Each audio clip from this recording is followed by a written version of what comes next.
Hey guys, welcome back. It's Emily Elizabeth, and whew, do I have a story for you guys. You read that thumbnail right. I left my first SLP job before I even started. Caught in an action, I can't rewind on. And in my head, I'm screaming, but out of my mind, I'm still too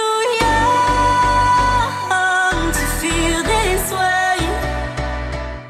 If you are new here, welcome. I'm Emily Elizabeth, and I recently finished a 2-year graduate program in speech-language pathology. I am currently now completing my clinical fellowship year. Okay, so clearly by the thumbnail and the title of this video, it's going to be story time. I want to share this experience with you and everything I went through so that you guys have a realistic expectation of what could happen. Obviously, this is just my personal experience. I just wanted to share what it's really like deciding what job you are going to select as a speech-language pathologist after you've gotten out of grad school. So this video is more for those of you who have finished grad school and are in your clinical fellowship year. But it can apply really to any of your jobs, whether you're going into a clinical fellowship or into your regular job after your clinical fellowship. So how did I get this job and what happened? So let's go back to my other video. If you have not seen it, I'll link it here for you. But basically I just talked about how I had gotten a job and how I was really excited and that it was in a school system. Originally I had really wanted to be in a private practice, but this opportunity came up and I was really excited about it. Super long story short, that job was a roller coaster, up and down. I had a job, I didn't have a job, I had a job, I didn't have a job for like 6 months. So I was working for a contracting company. They hired me to work in the district I'm in. I'm currently now residing in Florida. Super exciting. If you haven't seen that video, also check that out. But they go by counties here. And so I was gonna work for the county that I live in's public school system. Well, they hired me, they got everything set up. Then they called me and said, there are no job opportunities for you in your county. And I was just kind of confused because why did you hire me if there are no jobs? So that was kind of frustrating. So the recruiter was like, no problem, we're gonna find you something, don't worry, let's stick it out. And at that point I had already signed the contract and was ready to go. So I had already filed the paperwork through them. So I was like, all right, I'll wait it out. So I waited out a little bit longer, but I also applied to other jobs. So we'll call that job A. So job A is looking for jobs for me in my county. I applied to job B and C. So job B was through another contracting company and they told me that they could find me a job in my county. So I was like, okay, great, that sounds awesome. So I started setting things up with them. And then job A got back to me and said, oh, we found you a job, but it's an hour away. So I was just kind of iffy about that because I didn't want to drive super far away 5 days a week. That's a lot of driving, and I didn't move to Florida to spend all my time in the car. I would have no life. I waited to see what job B also had for me and job A. Well, I also applied to job C. Job C was a private practice, a pediatric private practice, and I didn't hear back from them for a little while, so I was going to go with either job A or job B. So job A gets back to me and says, hey, we found a job for you in your county. And I was like, great, that's awesome. And I really wanted to be in an elementary school just because that is where most of my experience and strengths lie and what I wanted to gain more experience in. So I asked them if it was an elementary school. Again, they said they'd get back to me on if it was or not. In the meantime, job C now wants to interview me. I was like, okay. So I wanted to keep my options open. So job A and B had both offered me schools in my county all of a sudden. They were both calling me on the same day all at once, and I was super overwhelmed, and come to find out they both found me the same job. And the school district was like, hey, who's representing Emily, because we want her, but who is she signed with? And at that point I hadn't signed with either of them. I was still deciding. So now they're both trying to get me to sign with their company, and I wanted to wait to see what the pediatric private practice was going to say, because that was ultimately where I wanted to gain experience, since I wasn't able to gain that experience in grad school. So I interviewed with job C, the pediatric private practice. Well, it went amazing. And then this whole new door opened up on, okay, do I want to do that instead? So let's just recap. I went from having a job to not having a job then to having 2 contracting companies want me, and a pediatric private practice. This was all happening in about 2 days, so it was a lot to handle. So here are the options that I was weighing. I know this is super confusing, but hopefully I'm doing a good job explaining it. So at this point, job B is out of the picture. Now that job A had found me a place, I wanted to go with them because they had a lot more support for CFs. They had a lot more opportunities for continuing education courses that, yes, you have to take in case you didn't know. They just had a lot of good stuff. Then I was between job A at a school and job C at a private practice. So I was weighing my options, and job A was much closer because they had found me a school in my district. So basically I would have a short commute.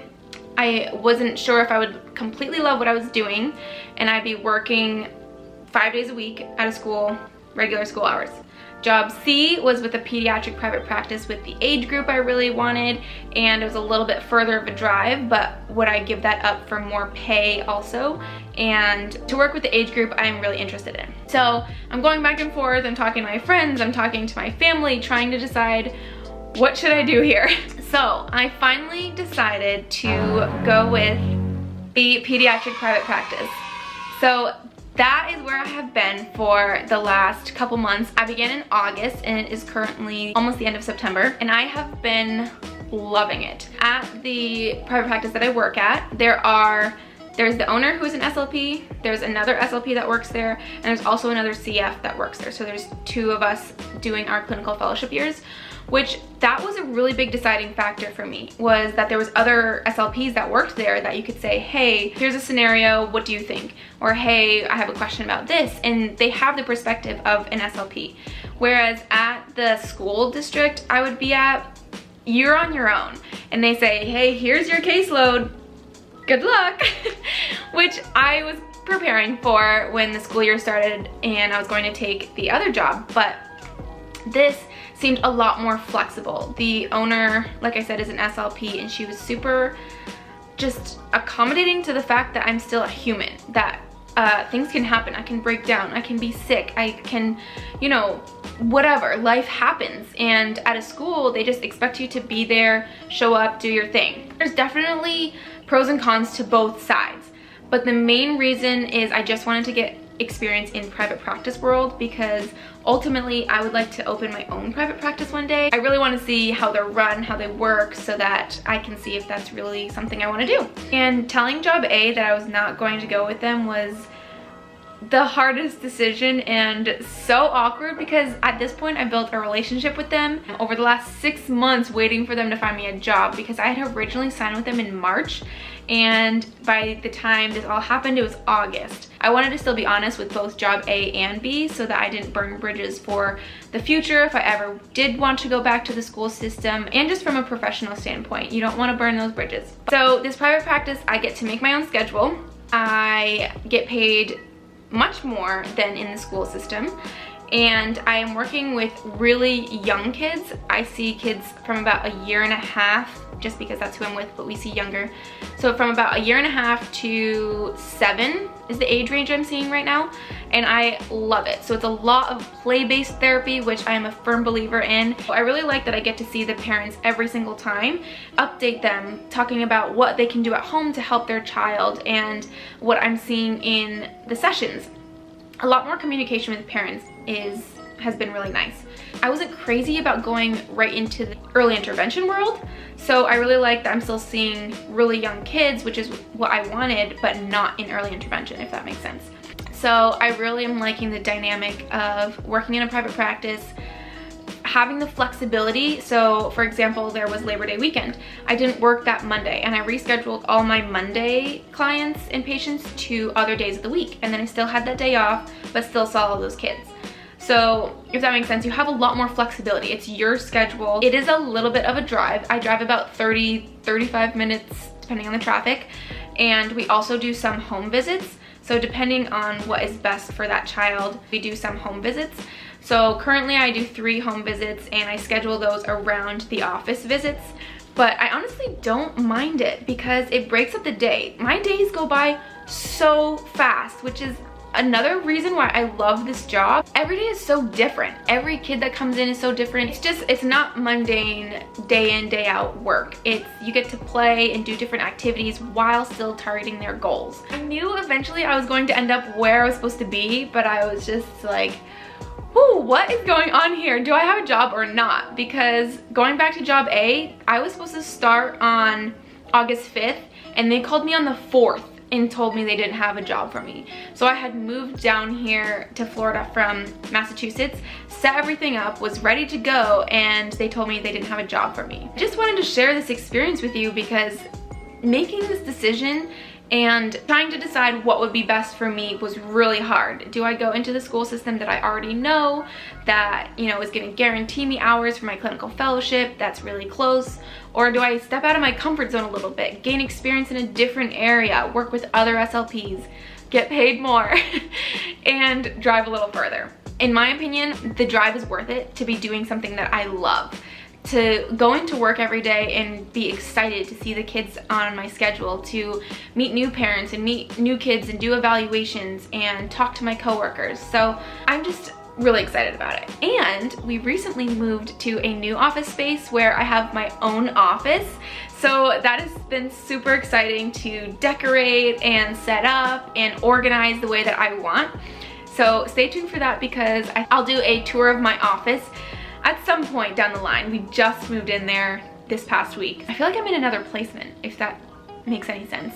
But it's nice to think like I'm really gonna be here, and these are the kids that I'm gonna be working with for a long time, which is really nice because you get to see progress a lot more and you're more consistent. The other good thing about this was that it's more long-term. The owner had talked to me about staying even after my clinical fellowship. Actually, in the interview, or not the interview, when I first went in to meet her and see the space, she was like, oh, and for next year, this and that, and I was like, oh, next year? Like, they're not gonna take you on in a private practice just to let you go next year. They want you to get used to how things work so you can stay. So that was also a plus, because in the contracting world, it's a contract. Once the contract is up, you have to renew it, you have to go somewhere else, da-da-da. I like that this is more permanent. Like, these are the kids and the coworkers that I get to be with until I want to leave, essentially. I get to set up my office knowing it's my office and I'm staying there. My little placards on the door, you know? Big things have been happening. I know this was a little all over the place, but so was that job process, because oh my goodness, guys. That is the realistic, raw version of what could happen. I went from having no job to 3 people wanting me to sign. So you never know. And if you are in this position right now where you're like, what am I gonna do? I need a clinical fellowship job. Just be patient, but also follow your gut. Because there was one day I almost signed. I was in California actually, and I had a job interview last minute on Zoom, and they wanted me to do teletherapy, and that wasn't something I was considering, and I had to all of a sudden consider. So I said, okay, what am I gonna do? And I really thought about it, was gonna say yes, and then all of a sudden, halfway through that interview, something clicked in me so strong that my gut was saying, no, don't do it. So there was this job on a silver platter.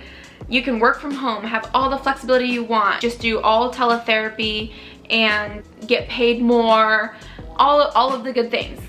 And I said no, which was a huge thing for me because it was getting closer to the school year. And at first, when I thought I was gonna be in the school system, I was kind of freaking out, like, hey, I need a job. So to turn down something that had so much flexibility and that was like the perfect job, people die to have teletherapy jobs, I was just like, I'm not gonna do it. Something so strong told me no, and then all the stars started aligning for me on where I was supposed to be. So don't give up hope, follow your gut. Wherever you're supposed to be, you will end up. Like these kids, I was meant to see the kids I'm seeing right now. I was meant to be in the space where I am and working with the people I'm with.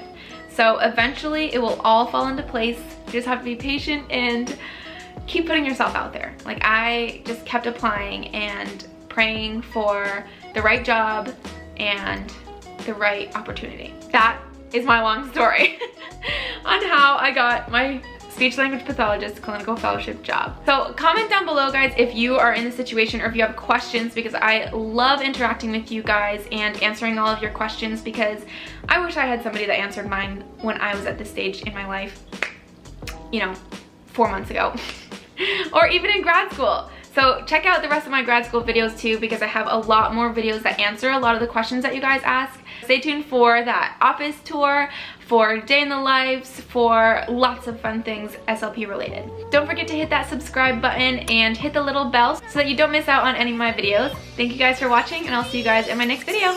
Bye!